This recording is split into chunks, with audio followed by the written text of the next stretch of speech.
ముఖ్యమంత్రి చంద్రబాబు సారథ్యంలోని కూటమి ప్రభుత్వం రాష్ట్రానికి శ్రీరామ రక్ష అని రాష్ట్ర జలవనరుల శాఖ మంత్రి నిమ్మల రామానాయుడు తెలిపారు. కర్నూలులో ఎంపీ ఎమ్మెల్యే సమక్షంలో జలవనరుల శాఖ అధికారులతో సమీక్ష నిర్వహించారు. ఈ సందర్భంగా ఆయన మీడియాతో మాట్లాడుతూ కుట్రలు కుతంత్రాలతో గొడ్డల పార్టీ రాజకీయం చేస్తుంది అని విమర్శించారు. ఆ పార్టీతో జాగ్రత్తగా ఉండాలి అని సూచించారు.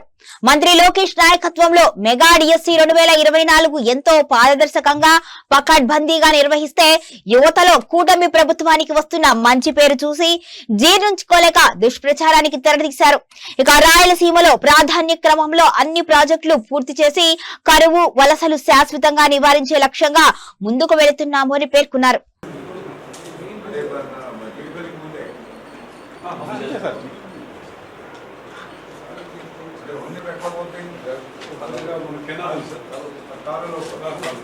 దానికి మొన్న మరి వర్క్ చేసినప్పుడు పెట్టారు సార్ ఇప్పుడు పోతున్నాయి దానికి వస్తుంది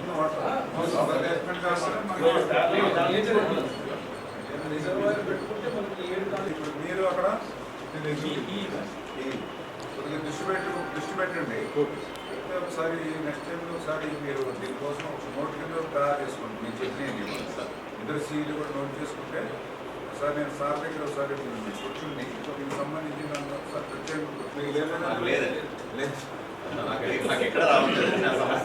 అది అందుకని చూద్దాం. ఈ 1 hour నేను బాధ్యత నేను మళ్ళీ ప్రకాశం జిల్లా మీటింగ్ ఉంది.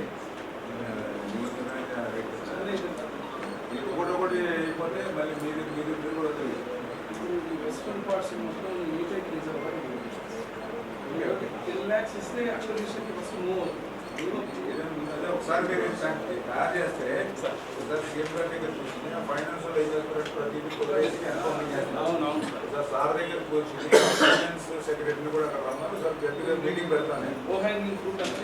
మీటింగ్ పెడతాను. మీటింగ్ పెట్టినప్పుడు నెక్స్ట్ డే నాకు టైంలో ఇక లిస్టులోకి వచ్చిందో రెండోది గురు రాఘవేంద్ర ఒకటి మనం చేయగలిగి అంటే నేను ఈ మధ్యన అవగాహన చేసుకునే చెప్తా ఉన్నాను అనమాట. గాజుల దగ్గర మనం చేయగలవచ్చు. అంటే దీనికి ఏదో ఇబ్బంది లేదు, ఫైనాన్షియల్ ఇబ్బందులు తప్ప. ఆ ఫైనాన్షియల్ ఇబ్బందిని వాళ్ళందరినీ కూర్చోబెట్టి మనం చేస్తాం. రెండోది మనం ఈ గురు రాఘవేంద్ర ఇప్పుడు ఈ గురు రాఘవేంద్ర వచ్చేటికి మనకి నెక్స్ట్ ఆ మోడల్స్ని తీయాలి. మెకానికల్ నెక్స్ట్ ఓఎండ్ఎం మెయింటెనెన్స్ దీనికి సంబంధించి కూడా మీరు ఫైనాన్స్ పంపించారు. పెండింగ్ అది స్పెషల్ రిపేర్స్ 11.74 crores ఫైనాన్స్లో పెండింగ్లో ఉంది. ఫైనాన్స్లో ఈ ఆపరేషన్ ఫైనాన్స్లో ఉంది. అవును సార్.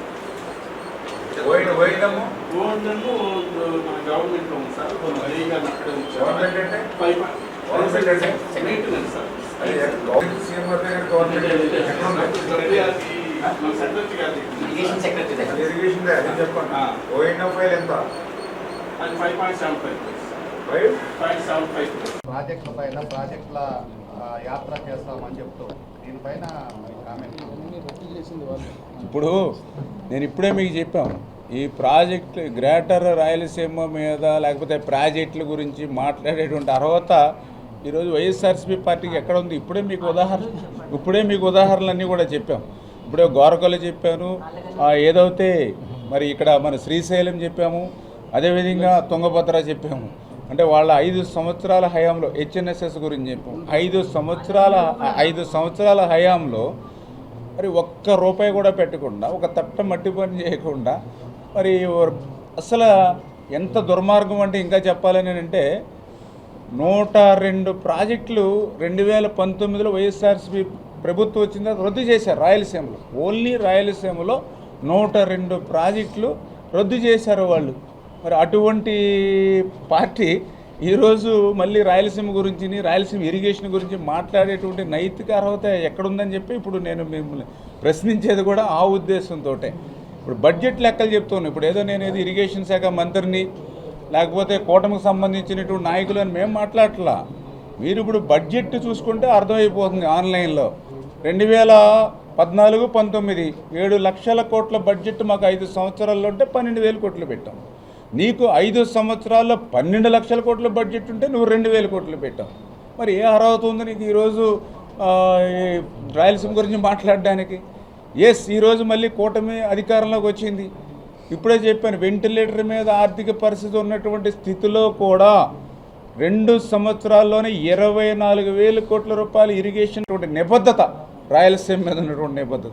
అంచేత వైఎస్ఆర్సీపీ పార్టీకి ఏంటంటే రేపు భవిష్యత్తు లేదు రాయలసీమలో కూడా అనేటువంటి ఒక ఆందోళన వాళ్ళలో ఉండి అబద్ధాలు అసత్యాల్ని నమ్ముకున్నటువంటి పార్టీ, కుట్రల్ని కుతంత్రాలని నమ్ముకునేటువంటి పార్టీ, ప్రాంతీయ విభేదాలు కుల విభేదాలు వర్గ విభేదాలను మీద నమ్ముకున్నటువంటి పార్టీ గొడ్డల పార్టీ.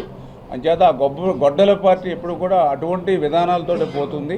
అంచేత ఖచ్చితంగా రేపటి భవిష్యత్తులో రాయలసీమలోనే కాదు వీళ్ళ ఆంధ్రప్రదేశ్లో కూడా ఎక్కడ కూడా భవిష్యత్తులో గొడ్డల పార్టీకి స్థానం లేకుండా చేసేటువంటి పనిలోని వీళ్ళ ప్రజలందరూ కూడా ఉన్నటువంటి పరిస్థితి.